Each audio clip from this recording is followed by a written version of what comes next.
بسم اللہ الرحمن الرحیم الحمد للہ رب العالمین صلی اللہ علیہ سیدنا محمد وآلہ الطیبین الطاہرین المعصومین اللہم صلی علی محمد وآل محمد۔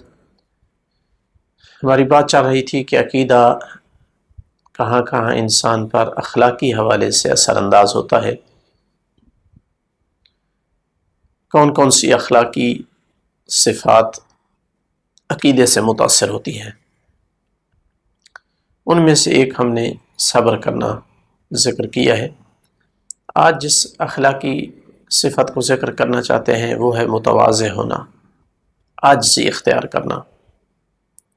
اس میں کوئی شک نہیں ہے کہ انسان کے اندر جو خوبصورت صفات پائی جا سکتی ہیں ان میں سے ایک تواضع اور عاجزی ہے،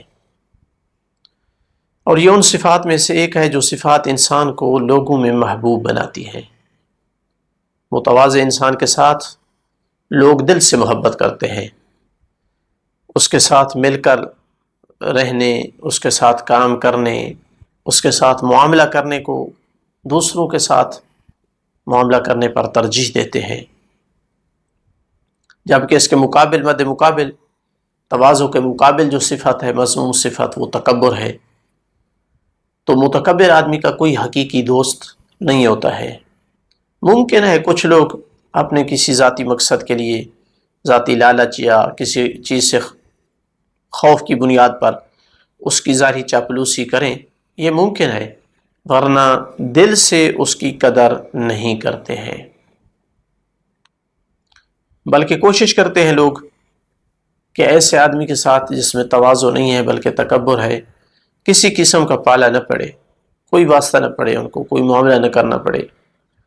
لہٰذا یہ ایک عظیم وصف ہے، تواضع اور عاجزی انسان کی ایک عظیم وصف ہے جو انسان کی صحیح سوچ، صحیح فکر کا نتیجہ ہے۔ انسان کی اپنی حقیقت اور وقعت، انسان کو اپنی حقیقت اور وقعت کا صحیح ادراک کرنے کے نتیجے میں عاجزی حاصل ہوتی ہے۔ جب انسان جان لینا کہ میری وقعت کیا ہے، میری حیثیت، حقیقت کیا ہے، تو متواضع ہو کر کے رہ جاتا ہے۔ جبکہ تکبر کی صفت اس وجہ سے انسان کے اندر آتی ہے کہ انسان اپنی اوقات کو بھلا دیتا ہے، اپنی اصلیت سے انسان جاہل ہو جاتا ہے، ایسی چیزوں پر اعتماد کر بیٹھتا ہے کہ جن پر اعتماد نہیں کرنا چاہیے تھا، اور پھر اس تکبر کے نتیجے میں انسان اللہ جانے کتنے ایک غلط کام کرتا ہے، کتنے ایک لوگوں کے حقوق پامال کرتا ہے، مظالم کو جو ہے وہ روا سمجھتا ہے، اور کتنا ناانصافی کا رویہ اختیار کر لیتا ہے۔ جبکہ اگر عقیدہ، سوچ، نظریہ انسان کا صحیح ہو تو تکبر نہیں کر سکتا ہے۔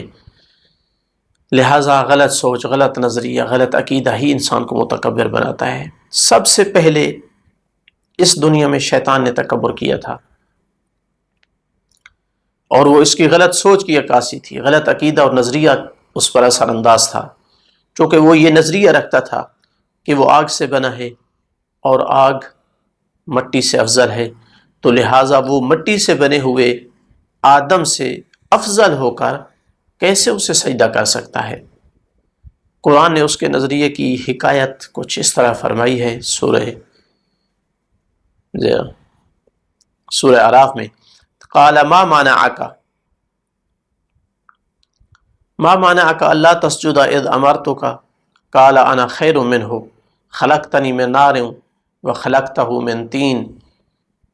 اللہ تعالیٰ نے فرمایا جب میں نے تجھے اس کو یعنی آدم کو سجدہ کرنے کا حکم دے دیا ہے تو پھر کس چیز نے تجھے اس سے روکا ہے، یعنی سجدہ کرنے سے؟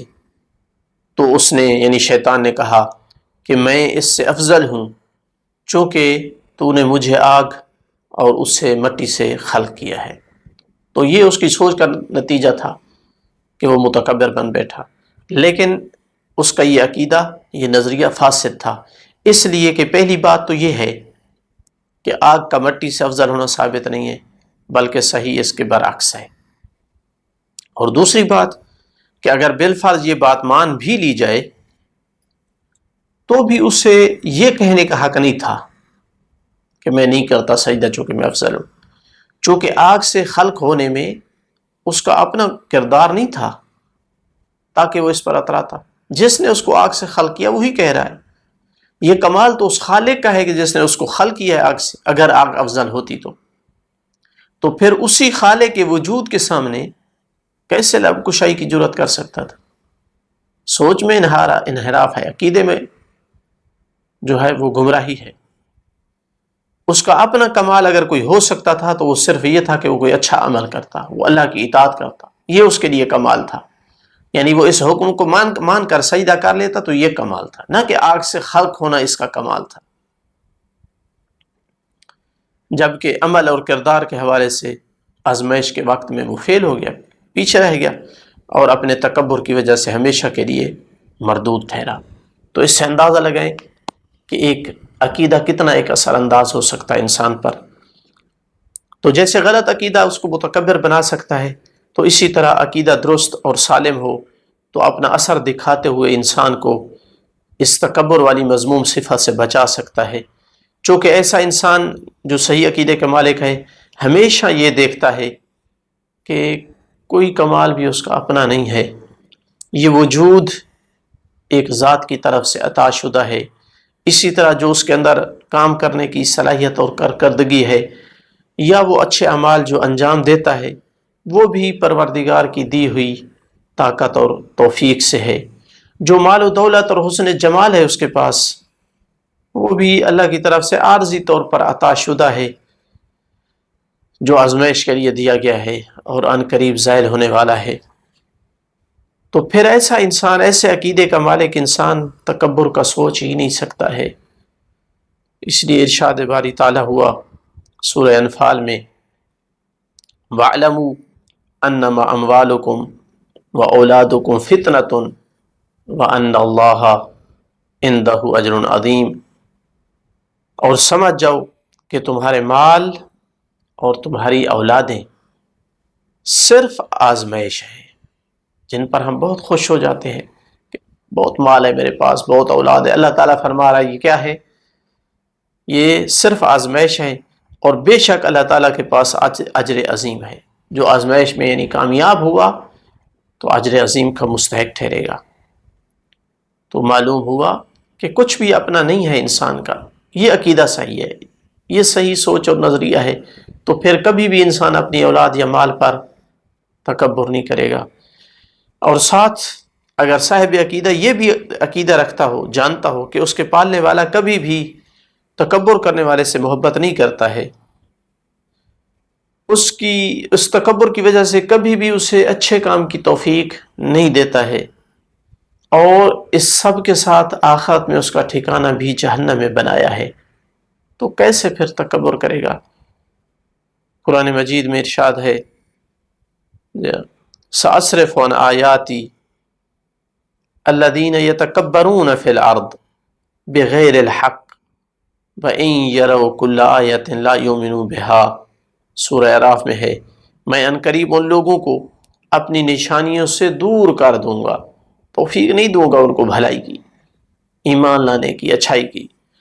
اپنی نشانیوں سے دور کر دوں گا جو زمین میں بغیر حق کے تکبر کرتے ہیں، اور اگر وہ ہر نشانی کو دیکھ بھی لیں تو اس پر ایمان نہیں لائیں گے، چونکہ تکبر رکاوٹ ہے. ایسی یہ بری صفت ہے، حق قبول کرنے سے رکاوٹ بنتی ہے. اسی طرح سورہ نحل میں فرمایا، فَادْخُلُوا أَبْوَابَ جَهَنَّمَ خَالِدِينَ فِيهَا فَلَبِئْسَ مَثْوَى الْمُتَكَبِّرِينَ. پس تم جہنم کے دروازوں سے داخل ہو جاؤ، اس میں ہمیشہ کے لیے رہنے کے لیے، یعنی داخل ہو جاؤ اس لیے تاکہ ہمیشہ رہو، پس کتنا ہی برا ٹھکانہ ہے تکبر کرنے والوں کے لیے. تو صاحب عقیدہ جانتا ہے کہ تکبر کرنے والے کا انجام جہنم ہے، جانتا ہے کہ تکبر کے ساتھ اللہ تعالیٰ کسی طرح کی اچھائی کی توفیق نہیں دیتا ہے، تو ایک صاحب عقیدہ کبھی بھی تکبر نہیں کرتا ہے. جناب لقمان جو کہ اپنی دانائی اور اپنی حکمت کی مثال ہیں، جانتے تھے کہ تکبر کتنی بری صفت ہے اور کتنا ایک انسان کی ہلاکت کا، دنیا اور آخرت میں خسارے کا موجب بنتا ہے. تو اپنے بیٹوں کو جو نصیحت اپنے بیٹے کو فرمائی اور قرآن نے اس کو نقل کیا، ان عظیم نصیحتوں میں سے فرمایا، سورہ لقمان میں ہے، وَلَا تُصَعِّرْ خَدَّكَ لِلنَّاسِ وَلَا تَمْشِي فِي الْأَرْضِ مَرَحًا إِنَّ اللَّهَ لَا يُحِبُّ كُلَّ مُخْتَالٍ فَخُورٍ، اور اپنے رخسار کو لوگوں سے نہ پھیر، یعنی تکبر کی وجہ سے، چونکہ جو لوگ تکبر کرتے ہیں وہ کوئی غریب بندہ سامنے آئے تو منہ پھیر لیتے ہیں، اپنا رخسار سامنے کرتے ہیں، منہ نہیں کرتے۔ تو فرمایا اپنے رخسار کو لوگوں سے نہ پھیر اور زمین میں اکڑ کر مت چل، بے شک اللہ تعالیٰ ہر متکبر اور فخر کرنے والے سے محبت نہیں کرتا ہے۔ تو اس میں بھی فرمایا کہ اللہ محبت نہیں کرتا، تکبر کرنے والوں سے نفرت کرتا ہے، اور جب اللہ نفرت کرتا ہے کسی کو تو اچھائی کی توفیق نہیں دیتا۔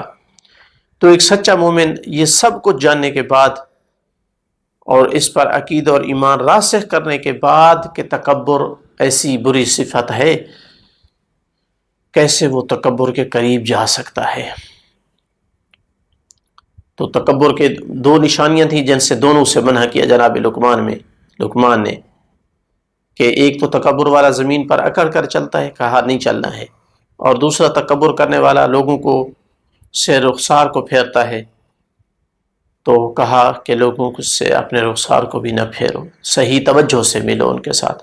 البتہ کچھ اور چیزیں بھی ہیں جو تکبر کا یعنی مظہر بنتی ہیں، مثلا جیسا روایات میں ہے کہ وہ بڑے لوگ چودھری قسم کے وہ ایسی چادر باندھتے تھے جو زمین پر گھسیٹتے تھے، جس کو یہ تکبر کی علامت تھی، اور کچھ لوگ بڑی بڑی مونچھیں رکھتے ہیں تکبر کو ظاہر کرنے کے لیے، اور کچھ وہ بڑے بڑے پگ بناتے تھے اور اس کے اوپر نکالتے تھے ایک اس کی طرف کو اونچا کر کے۔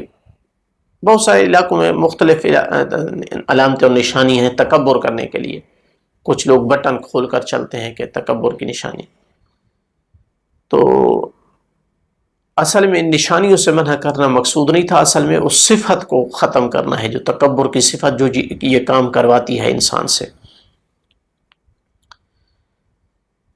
اس عقیدہ کا ہی اثر تھا کہ جس کی وجہ سے ہم دیکھتے ہیں کہ وہ ہستی کہ اگر دنیا میں کسی کو تکبر کرنے کا حق تھا، کسی بھی مخلوق کو، خالق تو متکبر ہے، اس کی تو شان ہے، اس کی تو ذاتی وصف ہے کہ وہ متکبر ہے، بڑا ہونا اس کا ذاتی ہے، اس کے لیے یہ مضمون تکبر نہیں ہے، بلکہ اس کی ذات ہی اس شان کی مالک ہے کہ وہ متکبر ہے۔ لیکن مخلوقات میں سے اگر کسی مخلوق کے لیے تکبر جائز ہوتا تو وہ ہستی ہے کہ جو اس بھری کائنات میں سب سے عظیم مخلوق ہے، جن جیسا دنیا میں نہ کوئی عالم، نہ ہی نیک، نہ ہی کوئی اچھا، نہ کوئی باکردار، نہ ہی کوئی عظیم شہرت کا مالک ہستی ہے، جس کی کہ اخلاق کی اللہ مدح و ثنا کرتا ہے، انک لعلی خلق عظیم۔ تو خشکی کے اس ٹکڑے پر جن جیسی کوئی اور مخلوق نہیں ہے، وہ نبی اتنے بڑی اوصاف کا مالک ہو کر تکبر سے کتنا دور تھے، کتنا متواضع اور عاجزی اختیار کرتے تھے، اس لیے کہ عقیدہ اسلامی انسان کو تواضع کا درس دیتا ہے، چونکہ یہ سب کچھ تیرا نہیں ہے، یہ اللہ کا عطا شدہ ہے۔ ہر مسلمان سے یہ خطاب ہوتا ہے، تو کوئی چیز ایسی نہیں ہے جو تیری ذاتی ہوتا کہ اس پر تو تکبر کرے اور اترائے۔ وہ نبی بھی اتنے عاجز تھے کہ غلاموں کے ساتھ، یعنی اتنا عاجزی سے پیش آتے تھے کہ غلاموں کے ساتھ بیٹھ کر کھانا کھاتے، غریب سے غریب مسلمانوں کو اپنے پاس صف اول میں بٹھاتے، اپنی بکری کا دودھ اپنے ہاتھوں سے دوہتے، حیوان کی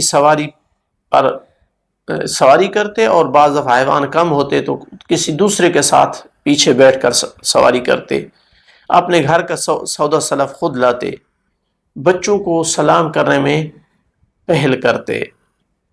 ان تمام کاموں میں کسی کام میں بھی اپنے لیے ننگ و عار محسوس نہیں فرماتے تھے۔